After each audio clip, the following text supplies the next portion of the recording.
Welcome to Pallavi TV. రాష్ట్ర ప్రభుత్వం ప్రభుత్వ ఉద్యోగ ఉపాధ్యాయులకు ఒప్పంద ఉద్యోగులకు అట్లాగే తాత్కాలిక ఉద్యోగులకు కూడా ఒక భారీ గుడ్ న్యూస్ చెప్పింది. దాదాపు 2 కోట్ల కవరేజీతో ప్రమాద బీమా ఇవ్వనున్నట్లు ప్రకటించింది. రేపు రవీంద్ర భారతిలో ఉద్యోగ సంఘాల నాయకులు అట్లాగే మంత్రులు సీఎం సమక్షంలో 14 బ్యాంకులు టీచర్లు ఉద్యోగుల అకౌంట్లు ఏవైతే శాలరీ అకౌంట్లు ఏ బ్యాంకులలో ఉన్నాయో ఆ 14 బ్యాంకుల ఆధ్వర్యంలో ఒక ఎంఓయు జరగనుంది. ఈ ఎంఓయు తర్వాత ప్రమాదవశాత్తు ఏ ఉద్యోగి ఏ ఉపాధ్యాయుడు చనిపోయినా కానీ వాళ్ళ బాధిత కుటుంబానికి 60 లక్షల నుంచి 2 కోట్ల రూపాయల ప్రమాద బీమా రాబోతున్నట్లు ప్రభుత్వం ప్రకటిస్తూ ఉంది. దేశంలోనే మొట్టమొదటిసారిగా ఈ తరహా ప్రమాద బీమా 2 కోట్ల ప్రమాద బీమా ఇవ్వడం తెలంగాణలోనే ఇస్తున్నామని ప్రభుత్వం చెప్తా ఉంది. ఈ అంశంపై మనతో పాటు మాట్లాడడానికి ఎస్టీయు మాజీ రాష్ట్ర అధ్యక్షులుగా పనిచేసినటువంటి భుజంగరావు సార్ మనతో పాటు ఉన్నారు. సార్ నమస్కారం.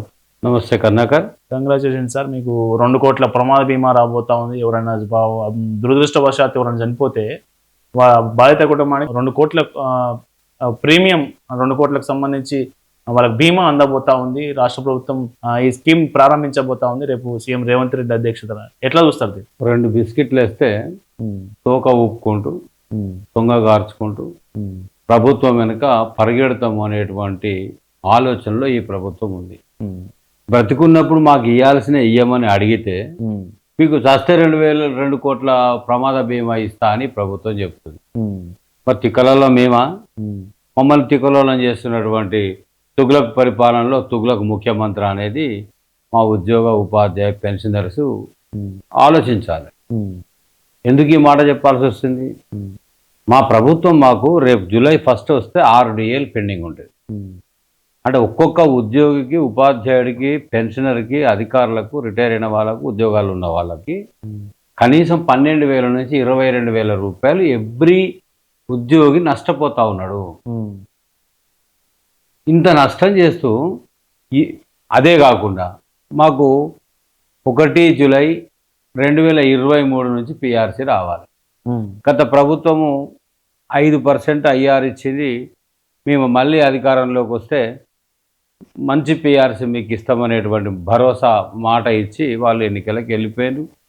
సరే, మేము మా దురదృష్టమా మా కర్మనా అతి విశ్వాసమా తినే కూటిలో మన్ను పోసుకున్నామా అందరినీ సంక్షేమంగా చూసుకునేటువంటి ముఖ్యమంత్రిని వద్దనుకున్నామా అనే కారణం ఏదైనప్పటికీ చేజేతులారా ప్రభుత్వాన్ని మార్చి కొత్త ప్రభుత్వము మార్పు రావాలి, కాంగ్రెస్ కావాలి అనేటువంటి దాంతో ఆ ప్రభుత్వం మారి కాంగ్రెస్ అధికారంలోకి వచ్చింది. ఇప్పటి 30 నెలలు అయింది. 30 నెలలుగా 300 రోజులలో మీరు ప్రజలకు అనేక గ్యారంటీలు ఇచ్చారు, 420 హామీలు ఇచ్చారు, అన్ని రకాలుగా మోసాలు చేస్తూనే ఉన్నారు. మమ్మల్ని ఉద్యోగులను ఉపాధ్యాయులను పెన్షనర్స్ని అక్షర జ్ఞానం ఉన్న వాళ్ళం రేవంత్ రెడ్డి లాంటి వాళ్ళకు ఎవరు చదువు చెప్పారో నాకు తెలియదు, కానీ నా బోటుడు అయితే చెప్పి ఉన్నాడు. మరి అబద్ధాలు నేర్పించిండ్రా మోసమే నేర్పించిండ్రా తెలియదు, కానీ అడుగడుగునా మోసం చేస్తూనే వస్తున్నటువంటి దాంట్లో మా వర్గం కూడా ఉంది. 6 DAలు 5 DAలు రాబోతున్న 6 DAలు పెండింగ్. ఇచ్చిన 3 DAలు మా ఉద్యోగులకు ఉపాధ్యాయులకు పెన్షనర్స్కి చెప్తా ఉన్నా.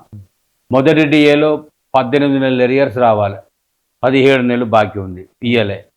రెండో DA 28 ఎరియర్స్ 28 నెలల ఎరియర్స్ రావాలి, ఇవ్వలే బాకీ ఉంది. 30 నెలలు ఎరియర్స్ 3వ DA ఇవ్వాల్సిన అవసరం ఉంది. అంటే దాంట్లో 1 నెల కూడా ఇవ్వలే.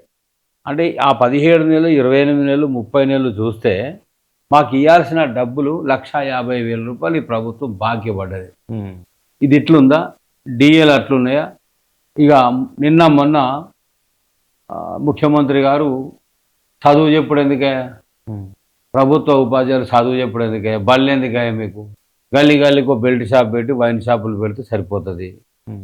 ఇక మొత్తము అంటే పెట్టుబడులను ప్రభుత్వం పెట్టే ప్రతి రూపాయిని కూడా లాభమా నష్టమా అని లెక్కలు వేసుకొని అనుత్పాదక రంగం అన్ప్రొడక్టివ్ రంగంగా విద్యా రంగాన్ని చూస్తున్నా. నేనే ముఖ్యమంత్రిని, నేనే విద్యామంత్రిని, మీరు ఆశించింది ఒకటి, నేను చేస్తున్నది ఒకటి. మీరేమో 15% అయినా ఇవ్వకపోతాడా నిధులు అనుకున్నారు. నేనేమో 7.2 7.1 ఇప్పుడు వచ్చేసి 8.2 మాత్రమే ఇచ్చిన. 3,26,000 కోట్ల బడ్జెట్లో మీకు ఏదైనా బాగు చేద్దామని అనుకున్నా, వసతులు బాగు చేద్దామన్నా, భవనాలు కడదామన్నా, కరెంట్ ఇద్దామన్నా, తాగునీటి వసతి కల్పిద్దామన్నా, ఏవి కావాలన్నా డబ్బులతోనే అవసరం కదా. ఆ డబ్బులే మీకు కేటాయించకపోతే మీరు ఆడేసిన గొంగలు ఆన్నే ఉంటుంది మీ పరిస్థితి. చివరికి నా గొప్ప పరిపాలన లోపల 3 సంవత్సరాల లోపల 1,75,000 ఎన్రోల్మెంట్ తగ్గినప్పటికీ, ప్రైవేటు పాఠశాలలు బ్రహ్మాండంగా పెరుగుతున్నప్పటికీ 30 లక్షల నమోదు నుంచి 33 లక్షల నమోదు నుంచి 40 లక్షలకు చేరుకున్నారు. 7 లక్షల నమోదు ప్రైవేట్ స్కూళ్ళలో పెరిగింది, గవర్నమెంట్ స్కూళ్ళలో పడిపోతుంది. ఇక ఇంకెందుకయ్యా మీకు బళ్ళు, మీకు ఉద్యోగాలు ఎందుకు, బళ్ళు ఎందుకు? రోడ్డు మీద కొట్లాడుతున్నటువంటి నిరుద్యోగులకు విద్యార్హతలు ఉన్న వాళ్ళు సాగు చేస్తున్నారు. మరి వాళ్ళకు ఉద్యోగాలు, ఇంటికో ఉద్యోగం అని రెచ్చగొట్టడం మీరు విన్నారు, మేము చెప్పినాం, అయిపోయింది. ఇప్పుడేమనుకున్నారు, నిరుద్యోగులు ప్రచారం చేసి మాకు అధికారం తేవడానికి బాగా చేసారు. మరి మేము కూడా రుణం తీర్చుకోవాలి కదా, మీకు ఉద్యోగాలు ఇచ్చేది లేదు, డిఎస్సి వేసేది లేదు, పోలీస్ కానిస్టేబుల్స్ 19,500 ఉన్నా కూడా మేము పెంచేది లేదు, ఎవరికి ఉద్యోగం లేదు. ఇవ్వకపోగా ఉన్న ఉద్యోగాలు కూడా కొడతాము, మీకు 4,000 బళ్ళు చాలు, 23,000 బళ్ళు తీసేస్తున్నా అని రాష్ట్ర ముఖ్యమంత్రి గారు ఆవేశం ఎక్కువయ్యో, ఆలోచన రాకనో, ఏదో పూనకం వచ్చో మాట్లాడిన మాట కాదు. ఒక ముందస్తు ప్రణాళికలో భాగంగా ప్రభుత్వ విద్యను, కళాశాలలను, పాఠశాలలను సమాధి చేయడానికి కంకణం కట్టుకొని కూర్చున్నాడు.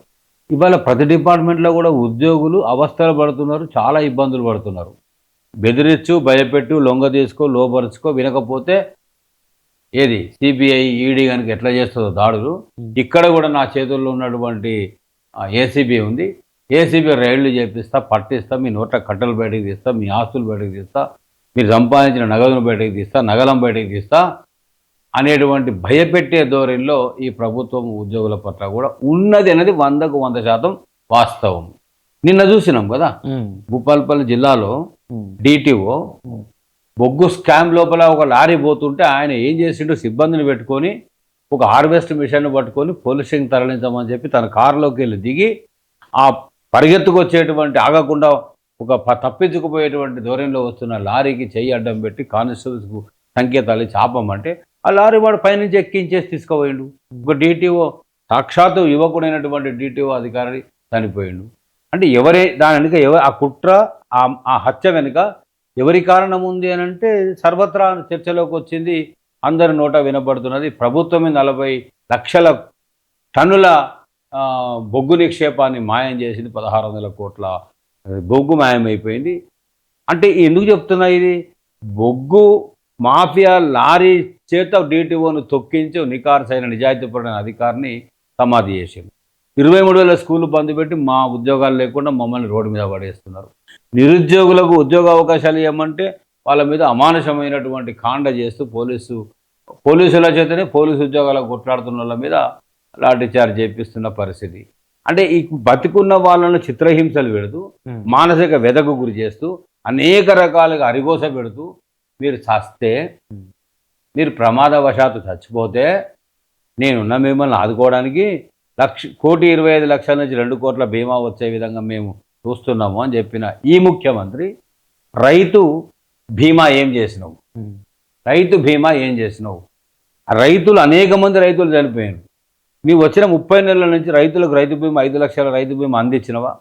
ఏ ఆధారం లేనటువంటి రైతులను గాలికి వదిలేసి 440 కోట్లు ప్రీమియం చెల్లించకుండా దాన్ని గంగలో కలిపేసినావు. ఎట్లా నమ్మేది రేవంత్ రెడ్డి గారు? నిన్ను బతికున్నప్పుడు బుడ్డ పైసీయకుండా రిటైర్డ్ వాళ్ళను 200 పైసలుగా చంపేసినావు కదా.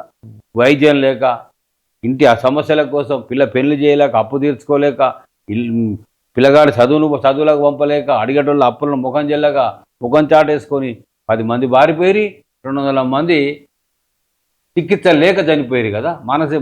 మానసిక రందికి గురై మానసిక క్షోభతో చనిపోయారు కదా. ఆ సభలకు ఎవరు కారణం? రేవంత్ రెడ్డి గారు. మీరు కాదా? ఇవ్వండి వాళ్ళకు, మనిషికి 2 కోట్ల రూపాయలు వాళ్ళకు ముందు చెల్లింపులు చేయండి. అప్పుడు మీరు బాధ్యత ఉన్న ముఖ్యమంత్రిగా మేము కూడా అనుకుంటాం. అరే, బతుకున్న వాళ్ళను గోసపెడుతూ చచ్చే విధంగా మీరు పరిస్థితులు కల్పించు. మంచిగున్నోళ్ళను మీరు ఎప్పుడు చేస్తారని ఎదురు చూసినట్టుంది ఇప్పుడు ఇది. మీరు చేస్తే మేము 1,25,00,000 నుంచి 2 కోట్ల డబ్బులు ఇస్తాం. ఎవరు అడిగిందండి మిమ్మల్ని? మేము అడిగినామా? మా ప్రాణాలకు జీవిత బీమా చేయండి రేవంత్ రెడ్డి గారు. నేను అడన్నా మేము మాట్లాడితేమా? మా టీజీఓలు మాట్లాడినరా, మా టీఎన్జీఓలు మాట్లాడినరా, మా ఉద్యోగులు మాట్లాడినరా, మా పెన్షనర్లు మాట్లాడినరా? అదేదో ఘనకార్యమైనట్టు దేశంలో నేనే ఇస్తున్న మొదటి ముఖ్యమంత్రి అన్నట్టు 14 సంఘాల నుంచి. టీఎన్జిఓ కూడా నిన్న పిలుపునిచ్చింది కదా, రేపు అందరూ గుర్తింపు కార్డులతో రండి, 14 బ్యాంకులు వస్తా ఉన్నాయి, సీఎం మంత్రుల సమక్షంలో ఎంఓయూ జరగబోతా ఉంది, మీరు అందరూ రండి అని టీఎన్జిఓ ఒక ప్రకటనలో చెప్పింది. అంటే ఇప్పుడు ఇట్లాంటి మంచి స్కీమ్ను కూడా మీరు ఎందుకు నెగిటివ్ ధోరణిలో చూస్తా ఉన్నారు? ఇప్పుడు కరుణాకర్ గారు మంచి స్కీమ్ అనేది కొందరు అనుకుంటే సరిపోదు. బ్రతికున్నప్పుడు బోవ పెట్టినోడు నిజమైన కొడుకు. అంటే ప్రజలైనా, రైతులైనా, ఉద్యోగులైనా, పెన్షనర్స్ అయినా నేనున్నాను ఆదుకొని వాళ్ళ రూపాయి సకాలానికి వాళ్ళని ఇచ్చి కాపాడి రక్షించి వాళ్ళ ఆరోగ్యాన్ని, వాళ్ళ జీవితాన్ని భద్రంగా ఉంచగలిగితే మాకేం రేవంత్ రెడ్డి గారు అంటే కోపమా? మాకేమో కక్ష? నువ్వు చెప్పింది ఏంది, చేస్తున్నది ఏంది? అంటే మా గజకర్ణ, గోకర్ణ, టక్కు, టమార, గారడీ విద్యలు అంటారు కదా, అలాంటిది సందర్భాన్ని బట్టి ఒక వేషం వేస్తూ ఒక మాట మారుస్తూ ఇవాళ మా టీఎన్జిఓలకు, టీజీఓలకు, మా సంఘాల నాయకులకు కూడా ఏం గతి పట్టిందో నాకు అర్థమవుతలేదు. ఎక్కడ భయపెట్టిండో, ఎక్కడ లొంగ తీసుకున్నాడో అని చెప్తా ఉన్నారు. ఖమ్మం పోతే చెప్తా ఉన్నారు, మా టీజీఓ నాయకునికి ఎమ్మెల్యే టికెట్ ఇస్తారట, ఎక్కడో ప్రయత్నం చేసుకుంటుండే ఆయన. పొద్దున్న లేస్తే అక్కడ ఖమ్మంలో ఉన్న 3 మంత్రుల దగ్గర భజన చేస్తుండు, సీఎం దగ్గరికి చాకరీ చేస్తున్నాడు, అండబడి వస్తున్నాను ఆయన, మా ఏం పట్టించుకోవట్లేదు, మాట్లాడట్లేదు అని వాళ్ళు చెప్తా ఉన్నారు కదా. టీజీఓలు నేను అంటున్నది కాదు, టీజీఓలే మాట్లాడుతూ ఉన్నారు. ఇలా టీఎన్జిఓల నాయకుడు ఖమ్మంలో ఉంటాడు, మారం జగదీశ్వర్, మా మిత్రుడే, మా సోదరుడే, మా స్నేహితుడే. అంటే ఈల్డ్ చేసి, అంటే ఉన్నటువంటి స్వరాన్ని చల్లబరిచి, ఉన్నటువంటి ఆ ప్రశ్నను లేకుండా సమాధి చేసి, అడిగేటోడే లేకుండా పోతే ఆటవిక పాలన చేయొచ్చు, ఆటవిక రాజ్యం జరగవచ్చు అనేటువంటి దాంట్లో ఉన్నారు. నిన్న మీరు నమ్మరు, నాకు నిన్న మొన్న గత 15 రోజుల నుంచి రోజు నన్ను 4-5 ఫోన్ చేస్తున్నారు. నేను కొందరితో ఏమని మాట్లాడినా తెలుసా కరుణాకర్ గారు? రిటైర్ అయినా, నేనేదో నా ఇంటి వరకు, నా బాధ్యత వరకు నేనున్నా, నా దగ్గర ఏముంది, నాకు అధికారం లేదు, పవర్ లేదు, రిటైర్ అయినటువంటి వాడిని. టీఎన్జిఓ నాయకులు ఉన్నారు, టీజీఓ నాయకులు ఉన్నారు, ఎస్టీ, యూటీఎఫ్, పిఆర్టీ, ఇలాంటి 9 జాయింట్ స్టాఫ్ కౌన్సిల్, ఉపాధ్యాయ ఉద్యోగ సంఘాలు ఉన్నాయి కదా, వాళ్ళందరికీ ఓడీ సౌకర్యం నేనే ఇచ్చినా కొత్తగా అని చెప్పుకున్నాడు కదా. మరి ఓడి మాకు రేవంత్ రెడ్డి గారు బాగా ఒళ్ళో పెట్టించిండు, మాకు చాలా సన్మానం చేసి అందించిండు అని చెప్పిండు కదా. మీరు ఎందుకు వాళ్ళని వదిలిపెడతా ఉన్నారు అని అడిగిన. ప్రశ్నించండి. ఉపాధ్యాయ ఉద్యోగ సంఘాల నాయకుల ఫోన్ నెంబర్ తీసుకొని రోజుకు నన్ను ఏ విధంగా అయితే మీ బాధలు చెప్పుకుంటా ఉన్నారు. ఇప్పుడు గొడవలు అక్కర్లేదు, లడాయి అక్కర్లేదు, మీకు రావాల్సిన ప్రయోజనాలు, హక్కులకు ఎందుకు భంగం కలుగుతూ ఉంది? మేము నమ్మి సీట్లో కూర్చోబెడితే నాయకత్వ బాధ్యతలు మర్చిపోయి వ్యక్తి పూజ, రేవంత్ రెడ్డి గారి పూజ, కాంగ్రెస్ ప్రభుత్వం పూజ ఎందుకు చేస్తూ ఉన్నారు? మీరు ఎవరికి బానిసలుగా ఉన్నారు, ఎవరికి బాధ్యులుగా ఉన్నారని మీరు అడగాల్సిన అవసరం ఉంది అని వాళ్ళకి నేను నిన్న మొన్న చెప్తూనే ఉన్నా. వాళ్ళు ఏమన్నారు తెలుసా అండి? మా వాళ్ళు బతికినా చచ్చిపోయినట్టు లెక్క, బతుకున్నారు కానీ రోజు వస్తున్నారు ప్రభుత్వం దగ్గర.